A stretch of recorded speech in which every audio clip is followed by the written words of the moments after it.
And we are live. Hello and welcome to the Business Octopus. How you going, Amanda? Fabulous yourself, Avon, this Friday the 13th. It is a little bit creepy, spooky, bad luck, and all that fun things. So, what a perfect time to talk about the weakest link. Yes, and that is you, business owner. Yes, well, it's been me. I'm pretty sure it's been you. It's been Absolutely. everybody, really. So, if you're in business and you're trying to get things going and it's not getting past a certain point, there's probably something stopping you, and it's probably you. So, how do we not be the weakest link in the chain? I think there's a lot of things that to consider, and at some point you are always going to be the weakest link. Just that link is going to be a different link at different times because you help holding things together in all parts of your business. So you just need to remove and remove and remove. And at a certain scale, you become a different problem, but you're still a problem. So new levels, new devils. What's your weak link moment? What's one that you've had recently? Maybe not so much recently. For me, it has always been a consistency issue. So I get complacent and the boring stuff will get neglected because I will go and do the thing that I enjoy doing or the thing that I've deluded myself into thinking will be a magic bullet or shiny object. And that's normally where I've been distracted in the past and where I've become the weakest link. So for me, it's about not chasing the shiny object, being boring, really. So following the system, following the process, and not trying to reinvent the wheel every day, week, month. Yeah, I think a bit of both is healthy. Like if you definitely need to be boring early on, and then that process scales, then you hand it off to somebody and you pay them to do the boring thing, and then you go and do the fun thing. Because you still need to go and figure out what's new on the horizon, what's coming up in your industry. You need to talk to people. You need to be that exploring one, figuring out the next thing. But you can't do that if you're stuck over here. So the boring thing is important. That makes me think of a Bluey episode. Boring things are still important, where they're up at one end of the pool and they didn't take sunscreen and they have to hide in the shade. Boring things are still important. Consequences. So, absolutely, yes. So yeah, one way to do it is to just use the damn process. Like you've probably built a process, but you're not using it, or you go, I'll just do it this way. But because you're doing it this way, you didn't write down the steps that you took. And then when you got so-and-so from your organization come in and take over for you, they have no idea what happened because you didn't follow the process and there's no notes. That's right. That's right. Or you took some notes and they were incomplete. And as you just said, Avon, like the way we record it is not the way we actually do it in real life. So when we're creating those systems and processes, please make sure they are based in reality, not in some unicorn fantasy land that might exist in your head. Yeah. And you need to build the system for failure. You need to think about how someone else is going to make a mistake. And it might be that you give them a checklist to review, that they go through and understand the high level process, because they might see the thing that's just in front of them and go, why am I doing this when I can just skip to part Z and then just get it done? But if you go, all right, well, here's the process as an overall overarching thing. And this is why we do it this way, because we've had that problem and that problem and that problem. Yes, include all the whys, the why we do things, and then where they can potentially run into problems. So all those troubleshooting issues, even if it's something that only comes up every 6 months, it means that you don't become that failure point because you didn't record it somewhere. And I think, like using the process is not just you as the weakest link as the business owner, it is the staff. So you need to sit there with a whip and rule with an iron fist and go, did you use a process? Did you use a process? Yeah. Because it's like, doing sit-ups or doing reps in the gym. You get the muscle because you did the reps. So when you have, you're saying, follow the process. when you get to 200 customers going through that process and 20 staff handling that process, because everybody followed the process, everybody else in that chain knows what's happening, and no one has to come to you and go, where's this client at? Where's that client at? And you're like, I have no idea. I wasn't involved. Exactly. Yes. Yes. And it means you get consistency in your output. So your clients get what they're expecting, not a subpar version or some other like alternate reality version of what they were expecting. Yeah. Yeah. So the other one we were saying is don't re-engineer the process all of the time. And by that, like, yes, make tweaks, make changes, but don't completely rip and replace the process, because you're basically turning your business into a science project, right? So you have a hypothesis, you put something in, you test the hypothesis, then you start testing variables, and then you get to the outcome. If you just start by completely ripping and replacing the whole thing, then you're going to cause an issue with the data that you get back. Did it work or not? No idea, because we're inconsistent with our approach. Yeah, you were changing it too many times. Like, set a rule around when you're testing something. So one of my mentors always says 90 days to data, test something for 90 days, because that is a good amount of time for you to get solid data across all iterations of whatever it is you're doing. So don't change during your test period. Yeah. And, like you watch Mythbusters, they have a control, right? They go, let's do a test just to see the baseline of how things are if we change nothing. If we just do a basic, run the process as though there are no systems and see what people do, that's your start point. And then when you go, all right, let's implement that process now. Okay, turns out we got 20% better retention of customers because they didn't feel like they were left alone after you closed the deal or something like that. Yes, no, outstanding. See, I love these Mythbusters references, Avon. I feel like maybe we need to do a Mythbusters episode.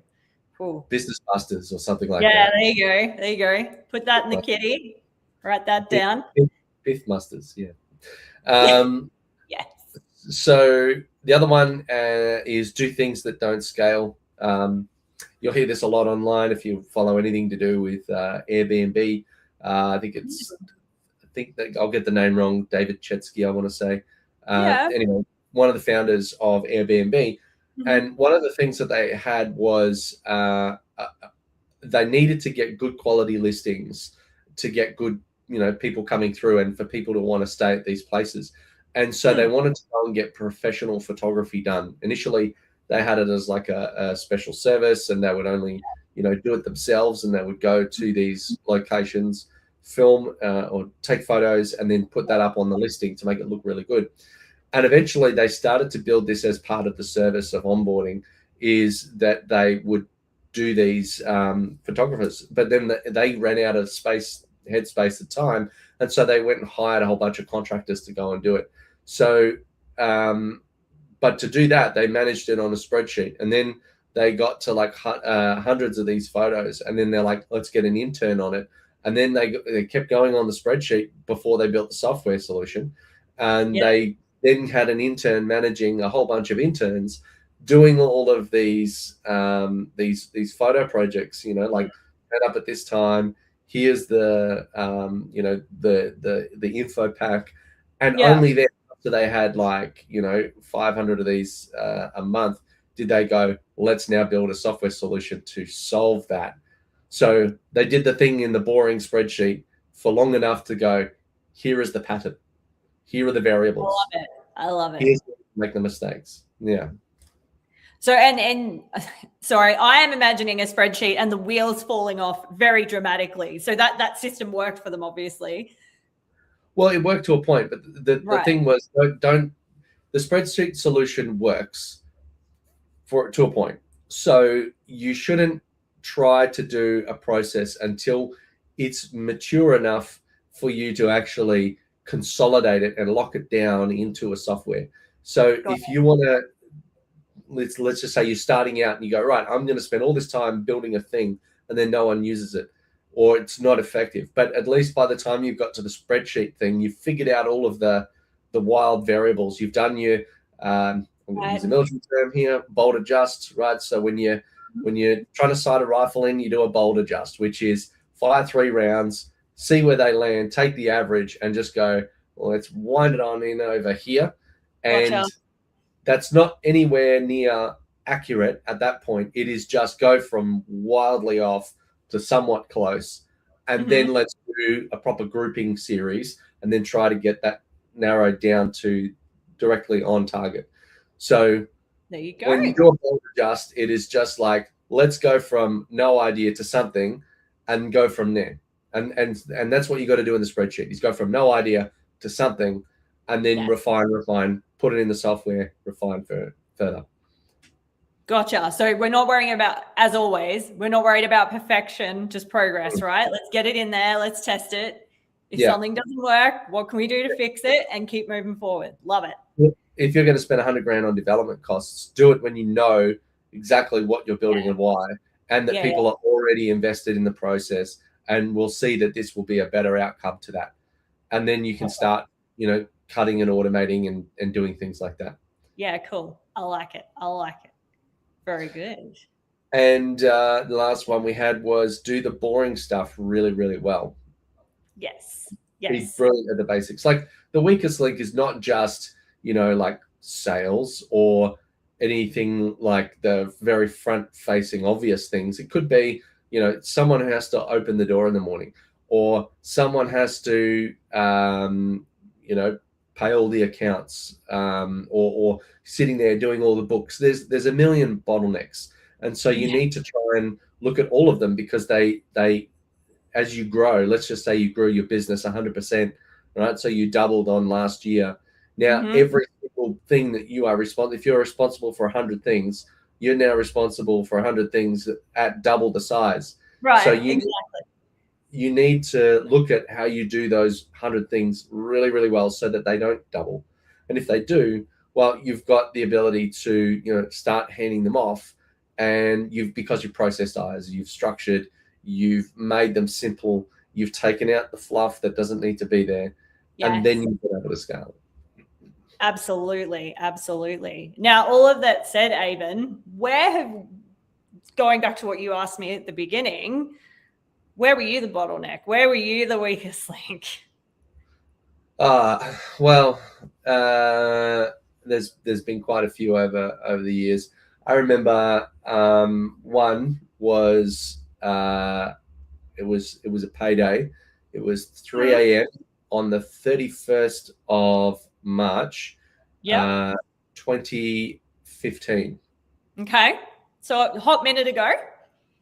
Yes, and the reason why I remember it is because that was my daughter's birthday. Very good. Day of birth. Right? Right. Oh, okay. Fresh out of the oven. Yes. Yeah, wow. Okay. Birthday. So payroll was due, and I was in the hospital. I'd had 2 days no sleep at that point, and I'd needed a way to get the payroll done.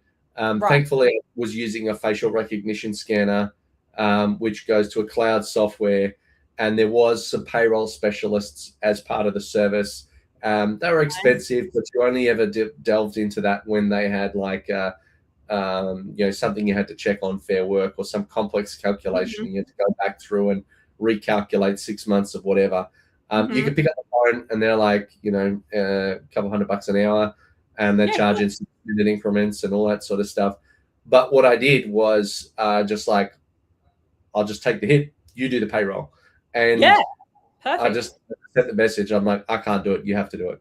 And that ordinarily would have been about bottleneck, but I wasn't. I solved that. Yeah, nice. But that was like a really critical moment, not only for me personally, but in the business. To pay 13 staff at that moment. And since then, I've restructured the way payroll happens so that there is redundancy in the system. For example, I think it's really stupid when you work from, people go Monday to Friday or Monday to Sunday night, and then they expect the payroll to be done first thing Monday morning. They expect their pay in their account that day. You need a few days for processing, like at Yes, scale. Otherwise, exactly. what happens is you end up with, all these people banging on your door because, you are 1 minute late. I think what I have is the cutoff is Sunday. Yeah, And then I allow myself 3 days to process, and then the yeah, pay is on Thursday. So yeah. if Perfect. there's a public holiday, if something comes up, if I'm sick, whatever, or I can deal with it, right? I can hand it off. I can massage things around. I just think Mhm. that's really important to have failure built into the system, in the Yeah, sense that you are prepared to deal with something, but you plan that hopefully that will never happen. exactly. And that's we did an episode about this, didn't we, Avon? What was that episode called? I Maybe you have don't no. remember the name. The topic was all around the key person risk and making sure that you have contingency plans in Yes. place Yeah. when the situation's just like that. Yes. Yeah. So whether it's a process or another person or a mitigation strategy. So like Yes. if you know that, when the time comes, you can delay that thing by 3 days Mm-hmm. or 24 hours, that could be a lifesaver in some regards. So Absolutely. don't be Absolutely. the You know weakest. what options are available to you. That's it. That's it. Well, I think that's been pretty good. We do cover this and many other things in the Relevate community. So if you're interested to find out more, ask questions, join us, check out the link below. But otherwise, happy Friday the 13th. Have you enjoyed yourself? Have you learned anything? Oh, always. I am satisfied with my care, Avon. Right, I am. I'll power down. But most of all, if you're watching, you should definitely be staying classy, and we'll see you next time. Ciao.